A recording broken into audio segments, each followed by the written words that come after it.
Okay, babalik muna sa panahon mo sa Pure Foods. Hmm. Gaano kasi yung team nyo na magkakasama kayo ni James Yap, Mark Pingris, Peter Jun Simon? Yun. Masaya yun kasi hindi kami pinag-uusapan ng liga. Number 8 kami. Number 8 ba kayo yung time na to? Ito yung nag-exit na lahat. Nung time na kayo na sabi yung ni pumalit. Coach Ryan, kid, ayos, okay tayo. Hindi tayo pinag-uusapan. Pero naniniwala ako, malayo mararating natin eh. Nung time na yun, puro mga bata kami, good soldier eh. Alam mo naman, pag puro bata, sunod lang na sunod yan sa sistema, di ba? Ang ganda ng sistema ni Coach Ryan, tapos very detailed sila, Coach Ronnie. So kami, sunod lang kami. Tapos, nagkaroon kami ng strength trainer, si Coach Pat. Lahat ng pinabuhat sa amin, mabibigat. Lumakas kayo. Ang lalakas namin. Dumating sa point, sabi ni Coach Cheng, dapat sila tawaging Barako, Red Bull or Barako Bull, parang gano'n. Siguro, china-challenge niya sila Junti, sila, nung time na yun, di ba? So, nagpalakas kayo. Oo, nagpalakas kami, tapos puro fresh, puro mga bata. So, 22, 23 lang kami nun eh. Ping, tsaka sina James. Bata pa. 05, 06 yata yun. Si Simon, bata pa rin. So nung pumasok ka, na-enkwentro mo yung grupo nila? Talo kami dyan sa quarters yata. Quarters. Pag sa quarters kami natatalo sa Pure Foods eh. Year 21. Palagi yun. Palagi kami. Pero masakit katawan ko. Etong kuya nito eh. Ang tulis ng siko eh. Ang yata ni Yancy, pag hindi ka namin kaya, sasaktan ka namin. Bagay yung kay Coach Cheng si Yancy. Matigas din eh, no? Oo. Unang kampyonato ng Pure Foods na kasama ka, gaano ka-special yun? Special yun kasi kakatrade ko lang. Unang taon yun yung parang from vices na lumaki ako, tumaba ako, tapos parang wake up call, na trade ako. Pero I will never forget, Coach Yang sat down with me, sabi niya, Jan, yung playing time mo, ikaw susuko dyan. Swerte ka, natin yan pa si Alvin Patrimonio. So nung pagsampa ko doon, andun yung motivation ko na kailangan mag-champion. Kasi tawag dito, parang dating tinapon ako. Pero from management point naman, naintindihan ko nung nagkita kami ni Boss Tony Chua. May sitwasyon kasi nun sa company na medyo hirap dahil So kaya napilitang matrade ako. Kaya naintindihan ko na yun after mag-champion. So nung time na yon na from 242, pinilit ko talagang bumaba sa 215. Naibaba ako sa 215 yon. Semifinals, mga nasa 250 na ako. Sakto playoffs. Kaya feeling ko nun, although may import, pero ang feeling ko parang unstoppable ako noong 2002. Kaya nga doon ko nakuha yung MVP Finals eh.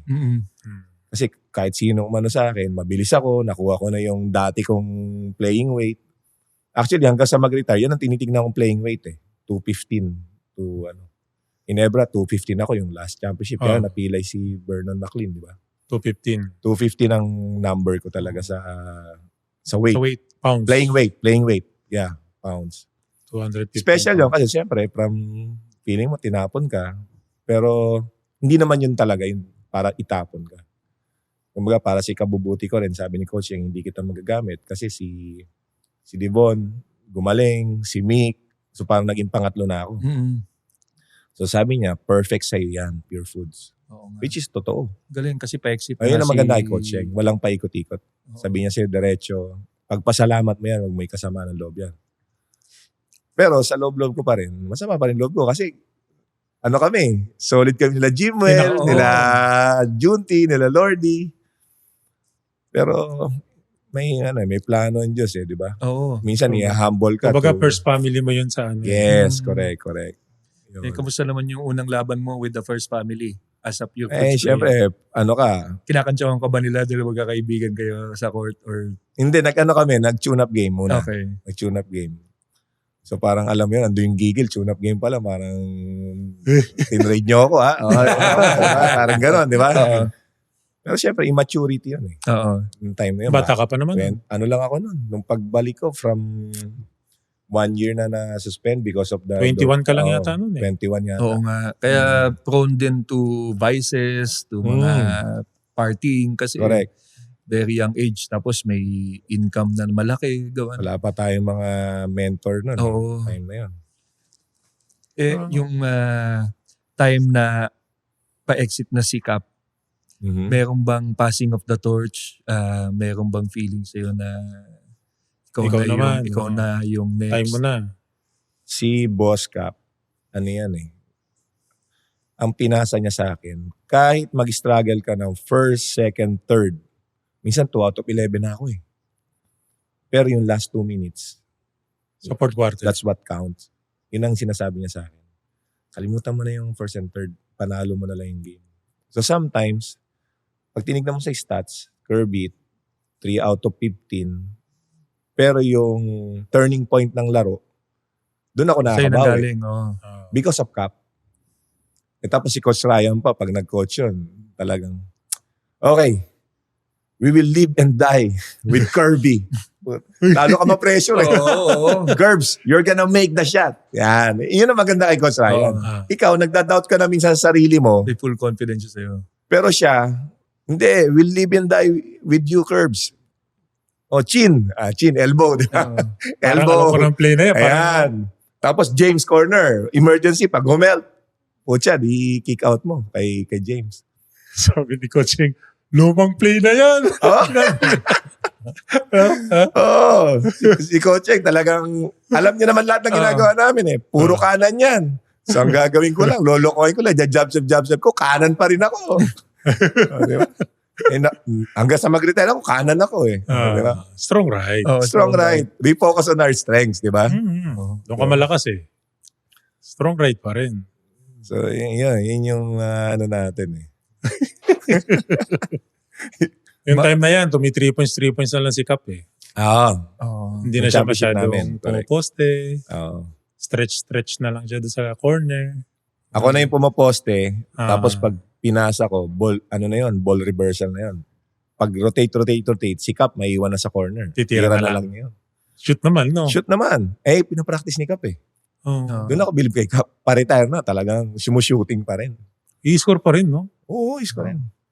Actually, one-on-one, pag post drills, kinakain niya kaming lahat. Oo. Kung one-on-one, di namin siya kaya. Kahit nung pa-retire pa siya. Kailangan may double talaga, no? Kailangan may double. Kasi lakas eh, pag gumano na siya eh.